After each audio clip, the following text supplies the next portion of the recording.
enemy who must be found and captured. This distortion, this repulsion, this wicked witch.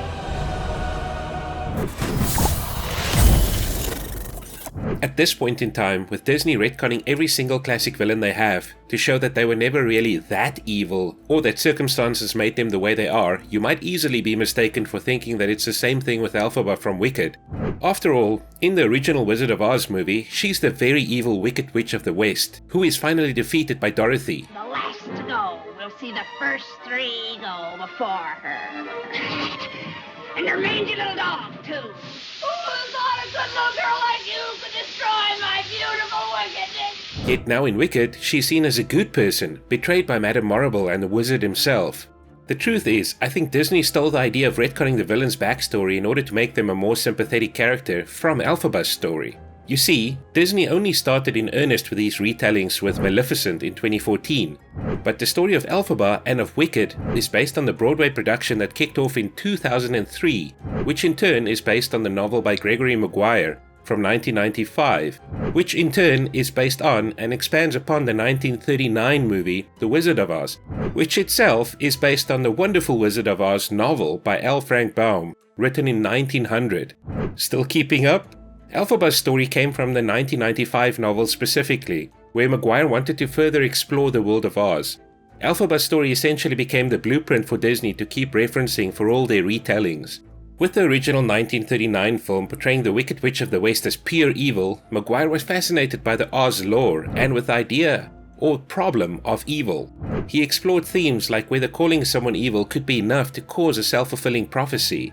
He explored the psychological concept of nature versus nurture, where nature argues that a person is born with a fixed personality. On the other hand, nurture proposes that a person can change over time depending on whether they are nurtured with good or evil.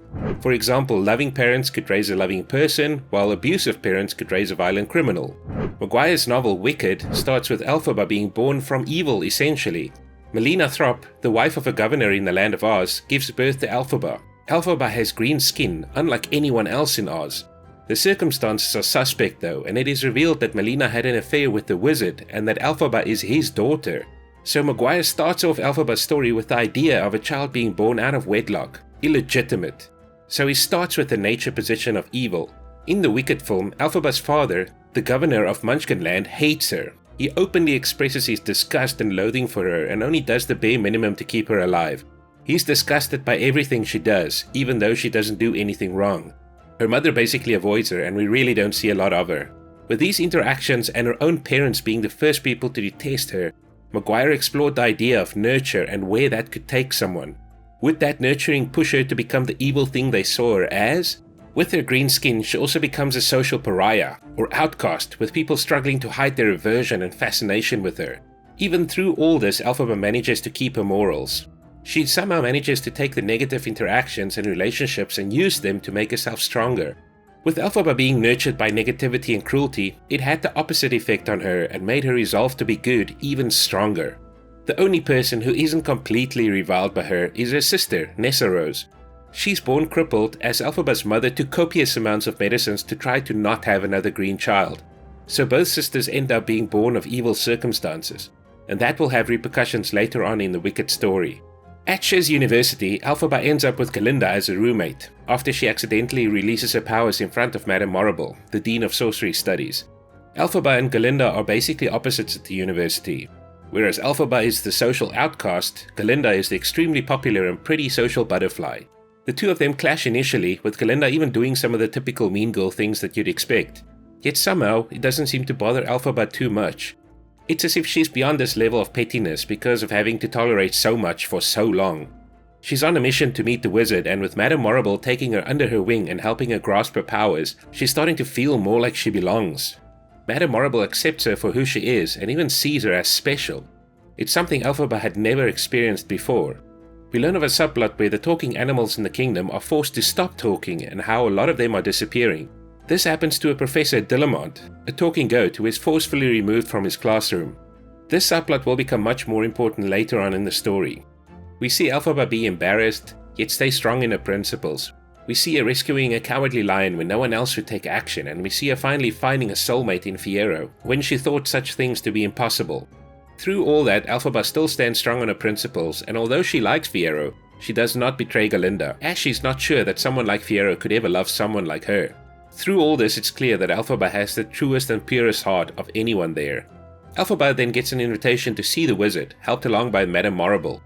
Even though she's a social pariah, at least the wizard and Madame Morrible sees how special she is, right?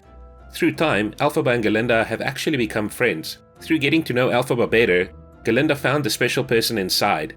At the train station to the Emerald City, Galinda decides to shorten her name to Glinda, in solidarity with Professor Dillamont. I will henceforth be known no longer as Galinda, but simply Glinda. It's a very superficial act, but the crowd loves it, and her.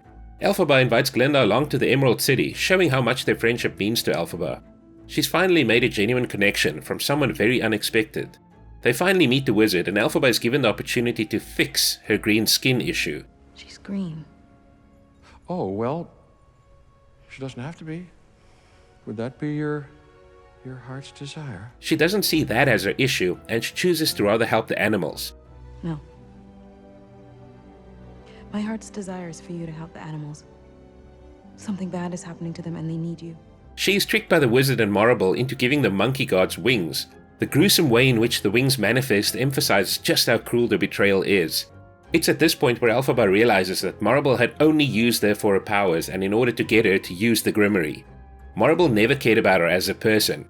She was just an object, being manipulated by a person in power. She also realizes that the wizard is a complete fake and that it is in fact him and Morrible that are behind the persecution of the animals. It's you. You're behind all of this. Elphaba flees from the wizard and Morrible to eventually become the Wicked Witch of the West in the upcoming film. She gets forced into this position through a dedicated propaganda push by Morrible to convince the citizens of Oz that Elphaba is their enemy and that she is wicked. This Wicked Witch. The film tackles a few hard-hitting topics. Elphaba's green skin is an obvious racial issue throughout the film, and her different skin color is used to rile up the people against her. It is a visual marker that sets her apart from others in Oz and leads to her being ostracized and treated as a social outcast. Racism and being different is definitely nothing new, and it's not the main focus of the novel or the film, but it is worth mentioning. Even right on the surface, there's the whole animal rights cause that's tackled as they are being persecuted. In this case, their right to speech is being taken away from them, with the wizard explaining that the best way to bring people together is to give them a real good enemy. And back where I come from, everybody knows that the best way to bring folks together is to give them a real good enemy. Initially it sounds like he's talking about the animals, but in fact he's straight up telling Elphaba that she's that enemy. She's their patsy, she's the fall guy or fall gal. No matter what the principles are, if the perception is that she's wicked and evil, then she is in fact wicked and evil. Glinda, being the only person who knows the true Elphaba, is also the one who eventually abandons her at the top of the building. She simply doesn't have the courage to go with Elphaba. It reminds me of the quote, "The only thing necessary for the triumph of evil is for good men to do nothing," or in this case women. By not having the courage to go with Elphaba, Glinda completely isolated her and removed the only positive influence she's basically ever had in her life. After Elphaba's escape, Glinda starts working for the wizard and Morrible. It becomes very ironic that through her cowardice, she gets rewarded and eventually becomes Glinda the Good, whereas Elphaba, who had to flee her persecutors for standing on her principles, is banished and painted as wicked. Apart from the racial tones, there are pretty strong hints at fascism within the Land of Oz. Those themes were already present in the original 1939 film, which premiered right before the outbreak of the Second World War. And if you think I'm reaching too far here, Maguire also mentioned that he wanted to explore the ideas of propaganda and terrorism within the story. Fascism is an authoritarian, ultranationalist movement characterized by a dictatorial leader, centralized autocracy, forcible suppression of opposition, and subordination of individual interests for the perceived good of the nation. All of those things are present in the Land of Oz, with the wizard pushing his agendas from behind his big mask as a bigger-than-life character, the suppression of the animals and the forceful way they chase after Elphaba. Between the wizard and Morrible, you can see them pushing the autocracy ideology as well. They tell Elphaba that their plan will benefit everyone, yet fail to explain how. Morrible tells the people what they should believe, And by giving them Elphaba as the Wicked Witch, they've created that great enemy for the people to be united against. In the next film, if it keeps following Maguire's novel and the musical, Nessarose will take over as governor from her father after his passing and basically remove all rights from the people in her lands, completely choking out their freedom. She becomes the Wicked Witch of the East, who gets a house dropped on her, because she believed in the wizard and Morrible's ideologies in order to subjugate her people.